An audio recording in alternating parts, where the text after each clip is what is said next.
ನಮಸ್ಕಾರ ಕರ್ನಾಟಕ ರಂಜಿತಾ ಕುಕಿಂಗ್ಗೆ ಸ್ವಾಗತ. ಇವತ್ತು ಹೆಲ್ದಿಯಾಗಿ ಬೆಳಗಿನ ಬ್ರೇಕ್ಫಾಸ್ಟ್ಗೆ ರವೆ ಇಡ್ಲಿ ಯಾವ ರೀತಿ ಮಾಡೋದು ಅಂತ ನೋಡ್ಕೊಂಬರೋಣ ಬನ್ನಿ. ಏನೇನು ಇಂಗ್ರೀಡಿಯೆಂಟ್ಸ್ ಬೇಕಪ್ಪ ಅಂದರೆ 1 ಕಪ್ ಆಗೋಷ್ಟು ಸೂಜಿ ರವೆ, 1 ಕ್ಯಾರೆಟ್ನ ತುರಿದಿಟ್ಕೊಂಡಿದ್ದೀನಿ, 1 ಹಿಡಿಯಷ್ಟು ಬಟಾಣಿ ಅಂದರೆ ಹಸಿ ಬಟಾಣಿ, ಸ್ವಲ್ಪ ಸೋಡಾ, 1 ಲೋಟ ಆಗೋಷ್ಟು ಮಜ್ಜಿಗೆ, ಕಡಲೆಬೇಳೆ, ಜೀರಿಗೆ, ಉಪ್ಪು, ಸ್ವಲ್ಪ ಕರಿಬೇವು ಸೊಪ್ಪು, ಸ್ವಲ್ಪ ಕೊತ್ತಂಬರಿ ಸೊಪ್ಪು. ಯಾವ ರೀತಿ ಮಾಡೋದು ಅಂತ ನೋಡ್ಕೊಂಬರೋಣ ಬನ್ನಿ. ಒಂದು ಬಾಣಲಿಗೆ 3 ಸ್ಪೂನ್ ಆಗೋಷ್ಟು ನಾನಿಲ್ಲಿ ಎಣ್ಣೆ ಹಾಕ್ಕೊಂಡಿದ್ದೀನಿ. 1 ಟೇಬಲ್ ಸ್ಪೂನಷ್ಟು ಕಡಲೆಬೇಳೆ, ಒಂದು ಅರ್ಧ ಸ್ಪೂನಷ್ಟು ಜೀರಿಗೆ. ನಾನಿಲ್ಲಿ 1 ಕಪ್ ಆಗೋಷ್ಟು ರವೆ ತೊಗೊಂಡಿದ್ದೀನಿ. ನಾನಿಲ್ಲಿ ಇಬ್ರಿಗೆ ಮಾಡ್ತಾ ಇರೋದು ರವೆ ಇಡ್ಲಿನ. ನಾನಿಲ್ಲಿ 1 ಕಪ್ ತೊಗೊಂಡಿದ್ದೀನಿ. ನಿಮ್ಮ ಮನೇಲಿ ಎಷ್ಟು ಜನ ಇದ್ದಾರೆ ಅಂತ ನೋಡಿಕೊಂಡು ಅದ್ರ ಮೇಲೆ ನೀವು ಕ್ವಾಂಟಿಟಿ ಇನ್ಕ್ರೀಸ್ ಮಾಡಿ. ಹಸಿ ವಾಸನೆ ಹೋಗೋವರೆಗೂ ನಾನು ರವೆನ ಹುರ್ಕೊಂಡು ನಾನು ಗ್ಯಾಸ್ ಆಫ್ ಮಾಡ್ಕೊತಾ ಇದ್ದೀನಿ.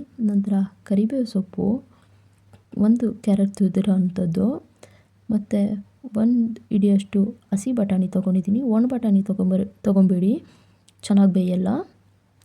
1 ಸ್ಪೂನಷ್ಟು ಉಪ್ಪು ಹಾಕ್ಕೊತಾ ಇದ್ದೀನಿ ನಾನಿಲ್ಲಿ. ಒಂದು 3 ಚಿಟಿಕೆಯಷ್ಟು ಸೋಡಾ ಹಾಕ್ಕೊತಾ ಇದ್ದೀನಿ.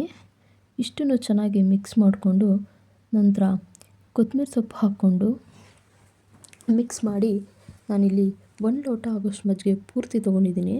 ಕ್ಲೀನಾಗಿ ಮಿಕ್ಸ್ ಮಾಡಿಬಿಟ್ಟು ನಾವಿಲ್ಲಿ 10 ನಿಮಿಷಗಳ ಕಾಲ ನಾವಿನ್ನು ನೆನೆಯೋಕ್ಕೆ ಬಿಡಬೇಕು. ಚೆನ್ನಾಗಿ ನೆಂದರೆ ಇಡ್ಲಿ ಚೆನ್ನಾಗಿ ಬರುತ್ತೆ.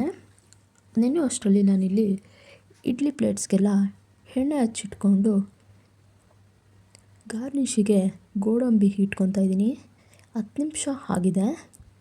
ನಾವಿವಾಗ ಇಡ್ಲಿ ಪ್ಲೇಟ್ಗೆ ಹಿಟ್ಟನ್ನ ಹಾಕ್ಕೊತಾ ಇದ್ದೀನಿ. ಹಿಟ್ಟನ್ನ ಹಾಕ್ಕೊಂಡು ನಾವೇನಿಲ್ಲ ಅಂದರೂ ಕನಿಷ್ಠ 10ರಿಂದ 15 ನಿಮಿಷ ನಾವು ಕುಕ್ ಮಾಡ್ಕೊಬೇಕು. ನಿಮಗೆ ವಿಸಿಲ್ ಬಂದಿದ ತಕ್ಷಣ ನೀವು ತೆಗೆದು ನೋಡ್ಬೋದು. ಇಲ್ಲಿ ರವೆ ಇಡ್ಲಿ ಆಗಿದೆ. ಟೊಮೊಟೊ ಚಟ್ನಿ ಜೊತೆ ರವೆ ಇಡ್ಲಿ ತಿಂತಾಯಿದ್ರೆ ತುಂಬ ಚೆನ್ನಾಗಿರುತ್ತೆ ಟೇಸ್ಟು. ನಮ್ಮನೇಲಿ ಈ ಡಿಶ್ ಅಂತೂ ಎಲ್ಲರಿಗೂ ಮೋಸ್ಟ್ ಫೇವ್ರೇಟ್ ಅಂತಲೇ ಹೇಳ್ಬೋದು. ನೀವು ಒಂದು ಸತಿ ಟ್ರೈ ಮಾಡಿ. ಹೀಗೆ ಸಪೋರ್ಟ್ ಮಾಡ್ತಾಯಿರಿ. ರಂಜಿತಾ ಕುಕಿಂಗ್ ಬ್ಲಾಗ್ಸ್ನ ಲೈಕ್, ಶೇರ್, ಸಬ್ಸ್ಕ್ರೈಬ್ ಮಾಡಿ.